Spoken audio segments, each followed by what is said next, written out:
दोस्तों जय गुरुदेव। Video number 40। दोस्तों मेरे पास पिछले कुछ दिनों में अलग अलग जगह से अलग अलग लोगों की, मरीजों की या उनके परिवारजनों की एक ही बात सामने आई है कि सर हम कोई गर्म इलाके में रहता है, कोई मैदानी इलाके में रहता है, कोई ज़्यादा ठंडे इलाके में रहता है, कोई पहाड़ी इलाके में रहता है। तो उन सब का सवाल यही है कि क्या सर ये तकलीफ़ हर जगह एक जैसी होती है या अलग-अलग होती है?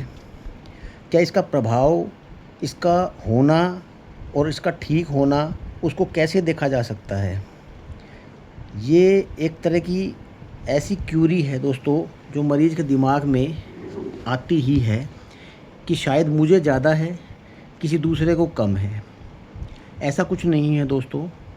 ये कैसा भी इलाका हो, कोई भी देश प्रांत हो, कैसा ही वातावरण हो, ये शरीर के ऊपर एक जैसा ही प्रभाव डालती है। कहने को दोस्तों एलर्जी 400 प्रकार की बताई गई है। ये शरीर पे वेरी करता है कि अलग अलग शरीर पे अलग अलग तरह की एलर्जीज़ होती हैं, और उन एलर्जीज़ का प्रभाव बढ़ते बढ़ते जब वो बड़े विकार से तकलीफ़ की तरफ जाकर रोग बनता है, उसका भी प्रभाव, उसका असर अलग अलग ही होता है। सबसे मुख्य कारण जगह को लेकर नहीं है। हालांकि वातावरण पे हमने वीडियो बनाई है। वातावरण का एक बहुत बड़ा महत्व है इस तकलीफ़ को लेकर। जैसे खान पान का महत्व है, ऐसे ही वातावरण का भी महत्व है, और वातावरण को हम अलग अलग इलाकों के हिसाब से ही जोड़ सकते हैं। दोस्तों गर्म इलाके में, जैसे ये सुनने प्राय आया है, गर्मियों में ये तकलीफ़ ज़्यादा हो जाती है।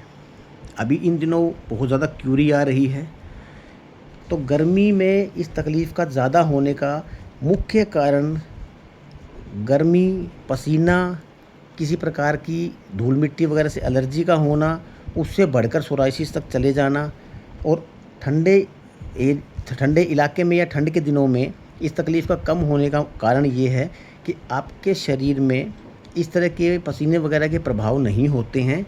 मेहनत करने पर, ज़्यादा एक्सरसाइज वगैरह करने पर, ज़्यादा काम करने पर, यहाँ वहाँ आने जाने पर इसका असर शरीर के ऊपर ठंड की वजह से या ठंडे मौसम की वजह से कम रहता है।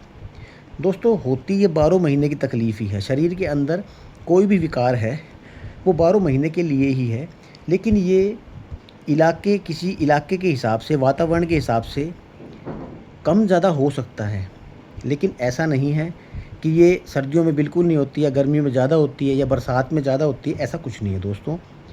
शरीर पर सिर्फ उन चीज़ों का असर खाने पीने और समय के हिसाब से कम ज़्यादा तो होता है, लेकिन इतना नहीं कि सामने वाला तो मुझसे ठीक ज़्यादा लग रहा है और मेरी तकलीफ़ ज़्यादा है। ऐसा कुछ नहीं है दोस्तों। तकलीफ़ सभी की ज़्यादा है। ये तकलीफ़ अपने आप में बहुत बड़ी है, और धीरे धीरे ये कितना बड़ा रूप ले सकती है दोस्तों, इसका अंदाज़ा भी नहीं लग सकता। इसलिए मेरा ये वीडियो बनाने का मकसद सिर्फ इतना है, ताकि किसी को ये भ्रम की स्थिति ना रहे कि ठंडे इलाके में ये कम होती है, गर्म इलाकों में ज़्यादा। हाँ, आप ये कह सकते हैं कि ठंडे इलाके में प्राय शरीर के अनुसार ये कुछ समय के बाद अपना असर ज़्यादा करती है या अपना प्रभाव ज़्यादा डालती है।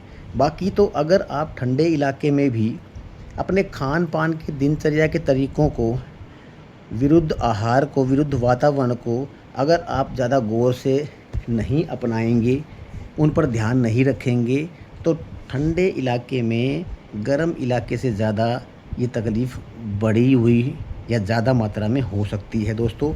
ऐसे में ठंडे गर्म इलाके का कोई फ़र्क नहीं है, इसलिए अपने मन में किसी प्रकार का भ्रम ना रखें। ये हो सकता है कि ज़्यादा गर्म इलाके में रहने वाला कोई भी तकलीफ़ वाला इंसान जब ठंडे इलाके में जाता है तो उसको कुछ राहत महसूस होती है, लेकिन दोस्तों वो राहत परमानेंट नहीं है। परमानेंट गुरु घर का इलाज ही है।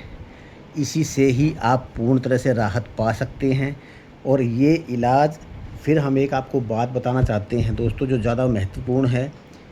तकलीफ़ या रोग कोई भी ठीक हो सकता है। ये तकलीफ़, बीमारी या रोग नहीं, ये विकार है, ये ठीक नहीं होते। इसको आपको दबा कर रखना होता है। मसलन ये बिल्कुल एक्टिव ना हो, अपने इसका असर बिल्कुल बढ़े ना, किसी प्रकार के रोग में तब्दील ना हो, ऐसा आपके हाथ में ही है कि अपने को उन नियम परहेज़ों को कैसे पूरी तरह से अपनी दिनचर्या के हिसाब से निभाना है। ठीक होने के बाद की ये बातें हम बता रहे हैं दोस्तों, ऐसा नहीं है कि तकलीफ़ के दौरान या दवाई लगाने के दौरान ही आपको ये नियम परहेज़ निभाने हैं। आपको ये सभी काम पूरे जीवन भर तक करने हैं, जैसा कि हम लोग भी अब तक निभाते आ रहे हैं। अब वातावरण का बदलना सबसे मुख्य जो है, वो किसी की मान लीजिए नौकरी है या किसी का कोई ऐसा व्यवसाय है जिसको समय-समय पर जगह का बदलाव करते रहना होता है, उसको वातावरण का बदलाव कहा जाता है दोस्तों, और उसका शरीर के ऊपर ज़्यादा प्रभाव दिखाई देता है।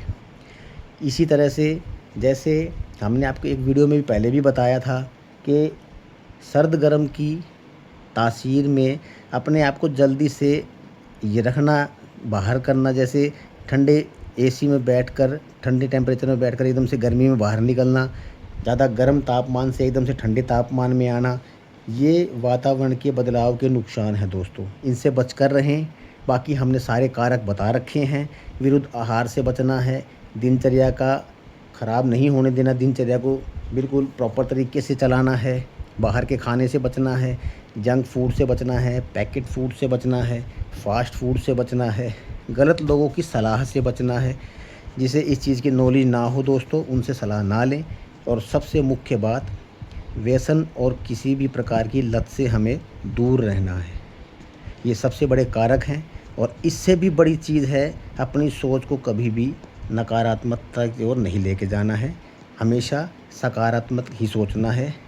तकलीफ़ कोई भी हो, कितनी भी बड़ी हो दोस्तों, मैं ये नहीं कहता कि मेरी तकलीफ़ सबसे बड़ी थी, तकलीफ़ सभी बड़ी हैं, नुकसान हर तकलीफ़ का है। अपने आप को सकारात्मक रखें और सिर्फ़ यही सोचें कि कितनी भी बड़ी तकलीफ़ परमात्मा ने दी है तो उसकी ही रज़ा है, हमारे ही कोई कर्म संस्कार काटने के लिए दी है। इसीलिए दोस्तों, भ्रम की स्थिति ना बनाएं और अपने आप को खुश रखें, प्रसन्न रखें और परमात्मा का नाम लें। जय गुरुदेव दोस्तों।